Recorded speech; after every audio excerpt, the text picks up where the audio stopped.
we could do things like we knew on Who Smarted we were going to want to go to prehistoric times, or we might want to go to the edge of the universe and interview the star that's helping birth a new galaxy. And you know how expensive that is to do in special effects?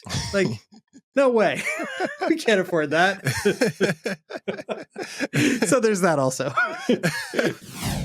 That was probably a big part of the inspiration as well for Who Smarted in terms of making it a podcast. And can you take us through that decision process? I think you've already touched on it a little bit. Yeah. Yeah. So Who Smarted it's a podcast that we do 3 times a week for kids and families, really geared towards like 7 to 10-year-old kids, but kids of all ages enjoy it and adults do as well. And the whole idea behind that was to make a screen-free, educational, entertaining project that families could enjoy together during car rides or bedtime or in school or in homeschool.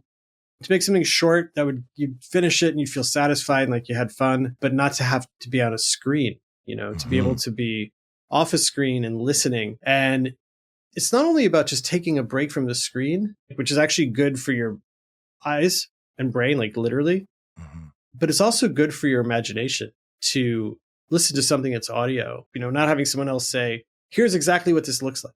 Because it allows you to imagine and think. And we could do things like we knew on Who Smarted we were going to want to go to prehistoric times, or we might want to go to the edge of the universe and interview the star that's helping birth a new galaxy. And you know how expensive that is to do in special effects? Like, no way. We can't afford that. So there's that also. Like audio, it's like, all right, someone just does a little sound design, does a beautiful job, and we're in outer space. But you try and do that video, forget it, man. We'd still be making our first episode. Going back to some of the iconic shows that we watch as kids, SpongeBob was huge when I was a kid. Yeah. And my favorite episode of all time is, I won't remember the title, but SpongeBob and Patrick kept going around and being like, imagination, and a rainbow will pop up. And so everything was just exploration of imagination, but they will piss off Squidward, just being like, Squidward, you just need to use your imagination, and a rainbow will pop out and they'll just go off into an adventure. And that kind of reminded me of that because, like it forces you to do that. When I made my son listen to it, I popped it on and he was just standing there listening. And I'm like, you could be doing something. So I handed him a coloring book and he started coloring and listening.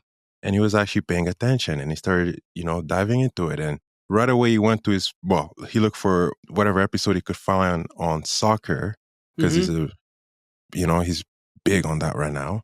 And he started dissecting the episode. And he's like, yeah, that's accurate. Yeah, that's good. Good. So did we get it mostly right? Yeah, you guys did great. Good. Passed the smell test. It actually reminded me, the title, Who Smarted, does he speak to the competitive nature of kids to some degree as well, you think? Yeah, a little bit. But also it's a fart joke. It's a fart joke? Like who farted? Oh. Come on. I'm slow. I'm terrible. I'm slow. No, that's the real meaning is like it's the fart joke. But we could also say it speaks to the competitive nature of children if you want to be more sophisticated about it. All right, I was thinking too deeply about that one. Yeah, you were. You got it. Yeah, we're up here, man. We're like 9-year-olds. It's all good. No, that's but we've done episodes on like Minecraft and Roblox and stuff that like we don't know anything about, where we've actually brought kids in to help us. Like we'll bring in like a 9 or 10-year-old kid to like literally help us research and explain these things to us because we always want to get it right, and we always want to make sure that we're on any episode that we're really delivering information that kids are going to find useful and interesting. And the whole point of Who Smarted is just to really get kids excited about learning and keep them curious and make them realize like everywhere you look, there's interesting questions and things to explore. And the whole world is, just a fishbowl of cool things to think about. Yeah. Interesting enough, I was going to ask you about the people that you brought on to consult and to help structure the show, but I didn't think of, bring the main stakeholder, the kid. Yeah. And so when you bring him in, like, is it like, hey, listen to this and give us your thoughts? Or what do you think? No, we'll bring them in earlier. Like, we'll actually, like, when we were doing the Minecraft episode, before we even started writing it, we were like, we need at least 1 or 2 of our fans who are listening to the show who are kids to help us with this. And so we bring them in early.